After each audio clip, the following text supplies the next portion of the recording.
If you want to be able to release your app to the Apple App Store, then drop everything that you're doing and watch this video now. Urgh.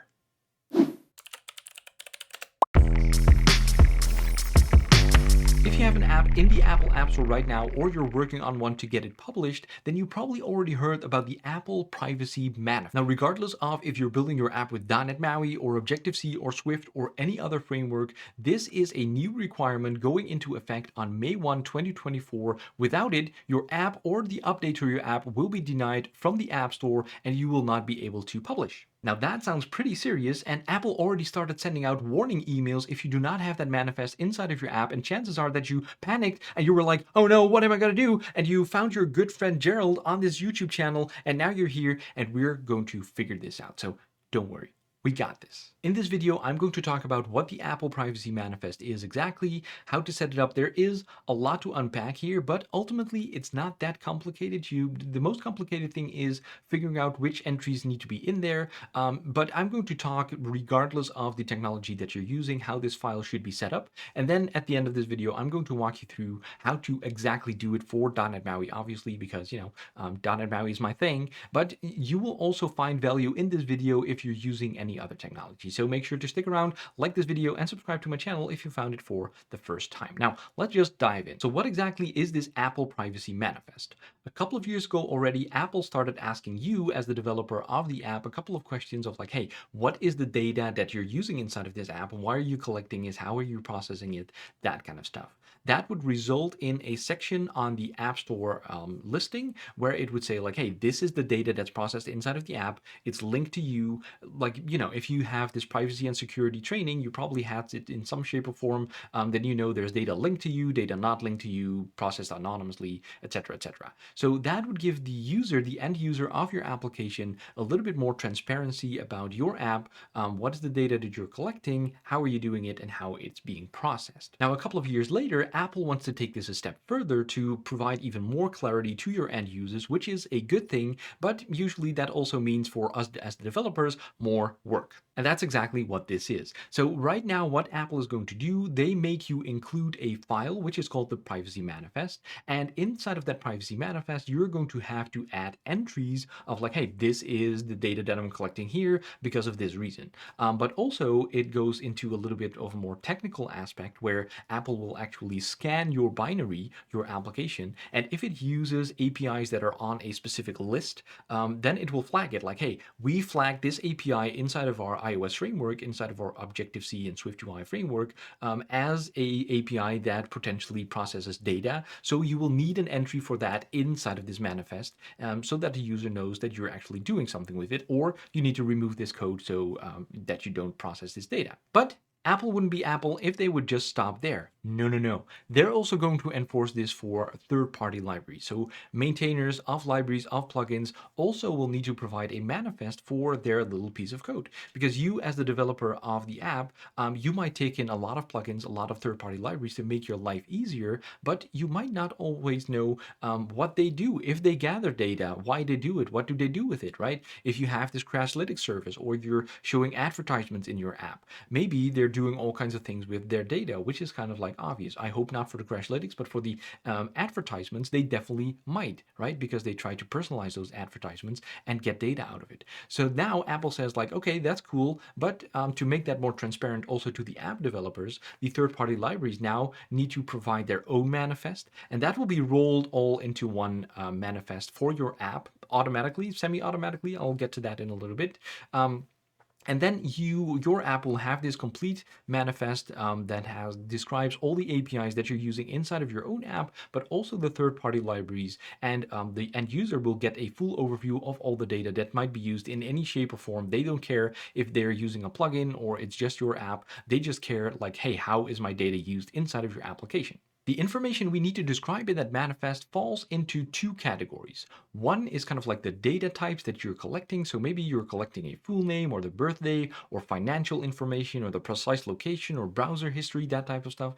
And that doesn't necessarily have a technical way to pick up that you're actually collecting that data. So, Apple's going to have to trust that you're putting the right data in there. And you probably also want to do that because if they figure out that you are collecting data which is not in your manifest, again, your app is going to be rejected not going to be in the store, which is not great. So, Apple has documentation. We'll see that in a little bit. You should go through that and really think to yourself, like, hey, what are the things that I'm collecting, and put that inside of that manifest. Now, the other category is the required reasons APIs, is what Apple calls it. And that are APIs that Apple has identified as potentially being used to gather data, privacy data. So they have a way as a part of the app review to scan your binary, see if you're using those APIs, and if you do, then you're either going to have to make a entry inside of your manifest declaring what you're doing with that data, or you're going to have to remove that code from your application. So actually, this is also a good exercise for yourself to think like, hey, I'm doing this. Is this actually something that I need for my application? Yes or no? This is also where it gets a little bit interesting for .NET MAUI, because you're putting a framework on top of a framework. So you have like the native layer for iOS, and then we're putting .NET and .NET MAUI on top of it, which is using this .NET layer is using a couple of APIs that you can't really get rid of, but it doesn't really do anything as well. So kind of like interesting field here. I'll get to that near the end of this video when we see the implementation for a .NET MAUI app. So are you still with me? There's already a lot to unpack here, but as we dig into the more technical details, it will hopefully become more clear to you as well. Luckily for us, at the end of the day, it's just another XML document. So it's just an XML document, very much like the plist files that you probably already know from the iOS ecosystem. Put the right entries in there, put it in the right place in your iOS app bundle, and it should be picked up by Apple automatically. Now, there's all kinds of nuances because, especially for the library part, because the library might not be maintained anymore, so there might not be a manifest being included. Depending on the framework that you're using to build your application, the privacy manifest might not be picked up automatically. And ultimately, you as the developer of the app are responsible for having a complete Apple privacy manifest inside of your application. How you're going to do it, Apple doesn't care. They're just, the gatekeepers of their app store. You just have to make sure that the manifest is there. But we're going to see it. Let's just dive into my screen and it will become more clear as we talk about it there and I show you some things. Everything that I talk about in this video also is written in this blog post right here, where I link to all the right places, the Apple documentation and whatnot. I will put all the links down below in the video description. Don't forget to like and subscribe while you're there.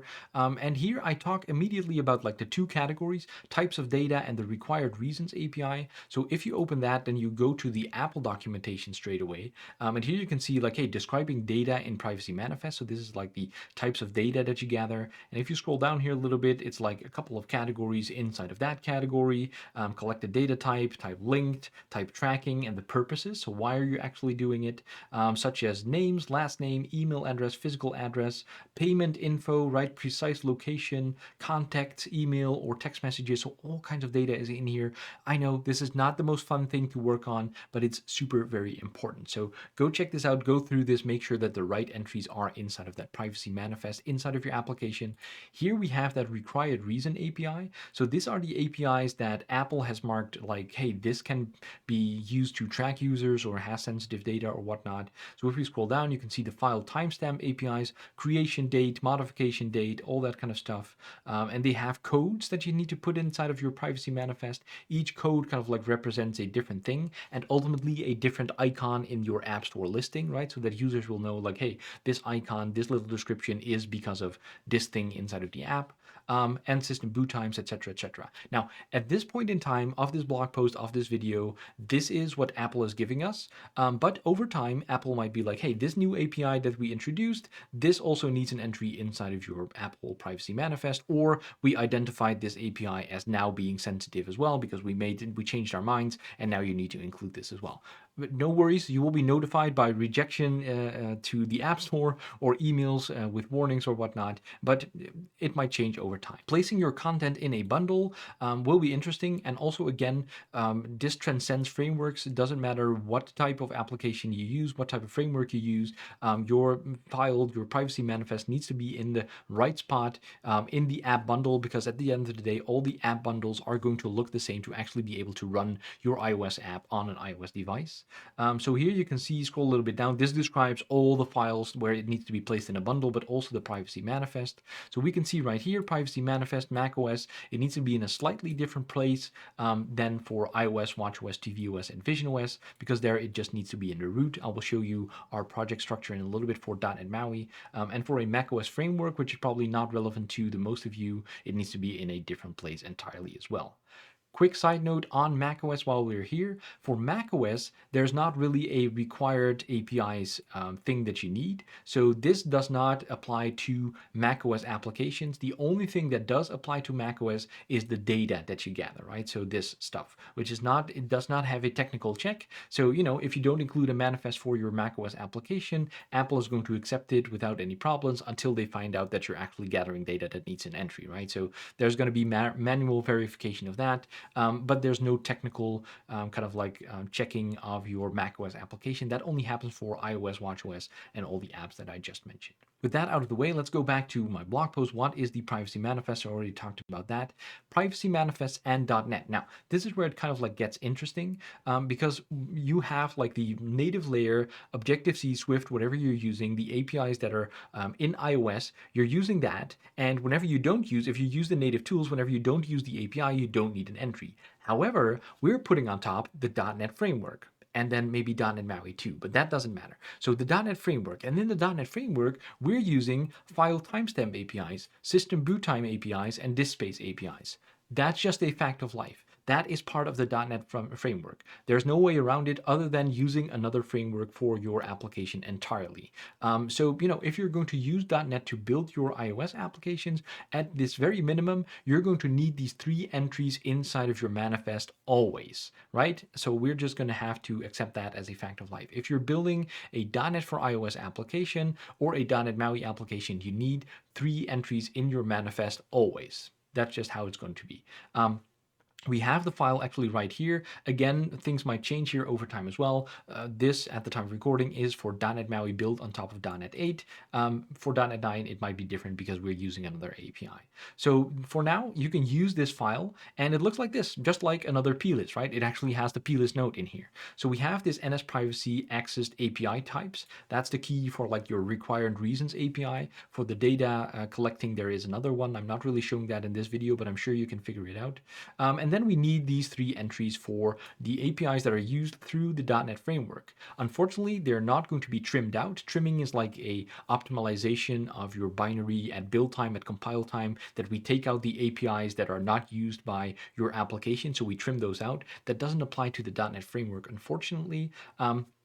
But, you know, so you're going to need these 3 entries. Now, that trimming does work for the APIs that are inside of .NET MAUI. So this entry you should only use if you're using the Preferences API inside of your app. So as part of .NET MAUI, we have the Preferences API, which does something with that user default. We just saw that in the Apple documentation. If you're not using the Preferences API inside of your .NET MAUI API, then that trimming that I just mentioned is going to trim that off your application. We don't see any references inside of your application, so we're going to use those, we're going to take out those APIs, and there's no entry needed inside of your privacy manifest here. If you do use the Preferences API, then you're using another one of the required reasons APIs, and you need this extra entry. Just uncomment this and you should be good to go. So that's kind of like the 3-4 entries that you will need for a basic .NET MAUI application. Otherwise, you know, unless you're going to actually implement the APIs that Apple is using under the hood, you're not going to need to add extra entries inside of your Apple manifest here. But, you know, if you're going to write platform-specific code that's going to use the APIs, or you're going to get a third-party library installed that uses one of those APIs, then you're going to need additional entries. Everything is described here in a little bit more detail. Now, we have this privacy manifest file, which should be called a privacyinfo.exe privacy file. And we are going to need to include that in our project, right? So this is very specific to .NET and .NET MAUI. And you're going to need this entry inside of your CS Proj. I will show you this in VS Code in a little bit right here to see how it all fits together. But this makes sure that the file that we have right here with all the entries is actually going to be placed in the right place for that app bundle for the App Store to be picked up. For Xamarin iOS and Xamarin Forms, like I said a couple of times already, this is the exact same concept, should be used for all frameworks, for all apps, because it's just an iOS app resulting from whatever framework you're going to use. So for Xamarin iOS, Xamarin Forms, basically all of the above is applicable as well. Make sure that you have that file in there. We described it a little bit better, but everyone should be off Xamarin by now. So you should be .NET MAUI and .NET for iOS. So Mac Catalyst, Mac iOS apps, I already mentioned that. You do not have the required reasons APIs. You just need to provide the data that you're actually collecting there. Still put that in a manifest and put that in the right place. Very much alike how you should do it for iOS. And then the third-party library. So that's going to be interesting. If you're using like the third-party libraries, then hopefully those will provide the manifest for you. However, especially if you're using .NET, then those privacy manifests might not be automatically picked up for your application by the build system. Hopefully we can make that better in the future. For right now, we can't really do that. So what hopefully the maintainers will do is provide you with a list of entries like, hey, these are the ones that you need to include, and hopefully they will also describe why, right? Why are they doing that? So that you can confidently say to your end users, hey, this is the data that's being gathered also by the plugins, and here is why the reason why I know it's happening, and I fully stand behind that, right? I believe this is necessary for this application to function correctly.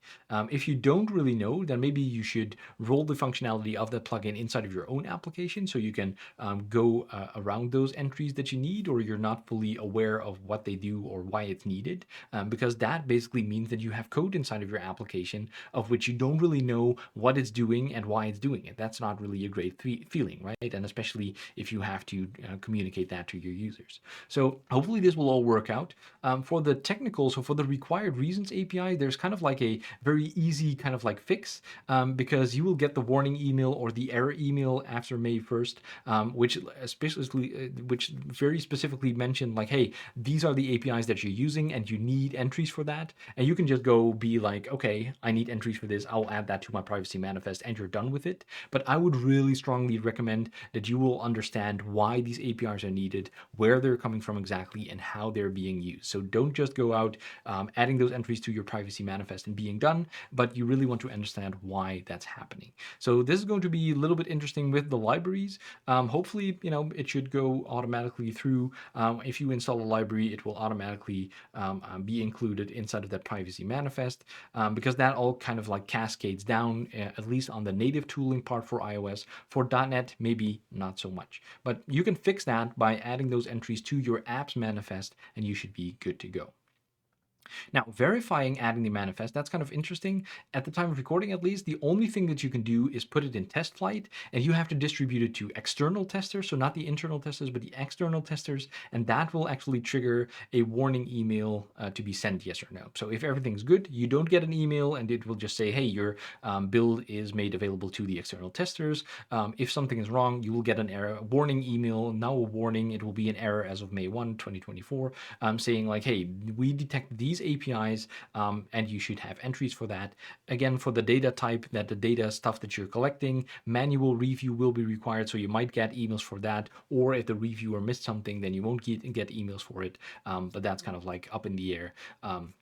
You will at least get emails for the APIs that you're actually using inside of your application. Now, let's then hop over to Visual Studio Code, where I have a file new .NET MAUI project set up with, not much changes, but I already implemented this privacyinfo.exe privacy file, which is the exact same one that we just saw in the blog post. So I copy that, paste that. That's basically what you can do. I have a PR open right now to make this part of the default templates for .NET MAUI apps as well, so that it's included and you don't need to worry about it if you're starting a new app. But the chances are that you have an existing app and you need to retrofit this in there. So this is how to do it. Under your platforms and iOS folder, you will create that privacyinfo.exe privacy file. You can do it in another location if you want, but this one probably makes sense next to your info.plist file. Have that with the correct contents, and then you go into your CSproj file of your project, and we will scroll down a little bit. You'll have all these entries in here, and then we see this item group right here with a condition, because we all only want to do this for a certain condition, and that condition is going to be whenever we target iOS, right? So whenever the target platform is iOS, we're going to include this file, which we are going to say is a bundle resource, and we're going to include the platforms slash iOS slash privacy info privacy, which is the one that I created here.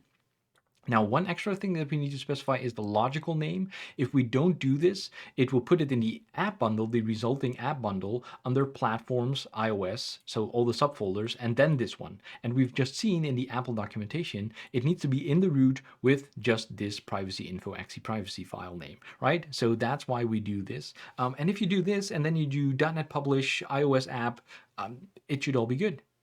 Provide that app and it will go through the App Store review. Now for macOS, you can do the same thing, put it in the Mac Catalyst file, make this condition, like if they're different, they should be different, because for macOS you don't need those required reasons, right? So for macOS, you probably want to have a separate privacy info privacy file in here, make a same entry like this one, but make it say, hey, this should be for macOS, and place it in that other logical name, so in that other location under resources, I think something, and it should work for macOS just as well. And that's how you go about implementing this Apple Privacy Manifest inside of your .NET for iOS and .NET MAUI applications. I know that was a lot to take in. Hopefully all of this will make it a little bit more clear. Feel free, of course, to rewind and watch parts of the video again until it's clear, hopefully, or read the blog post for a little bit. Usually what I try to do in my videos is provide you with a full solution, very clear, that you can basically just copy and paste inside of your own project, which is, for 80% you can do that with this, what you've seen in this video. But the entries inside of the Privacy Manifest, that is very dependent on your application and the plugins that you might be using. Hopefully, you can just take that template Privacy Manifest file, put that inside of your application, and you will be good to go. I can't promise that I will respond to anyone and everyone, but let me know down in the comments. Also, if you had success with this, I implemented it, it was great. But if you have any problems, please let me know down in the comments as well. And I will see if I can comment on that to help you get unblocked. If you got all of this, maybe there is a more fun video right here that you can watch, and I will see you for that one.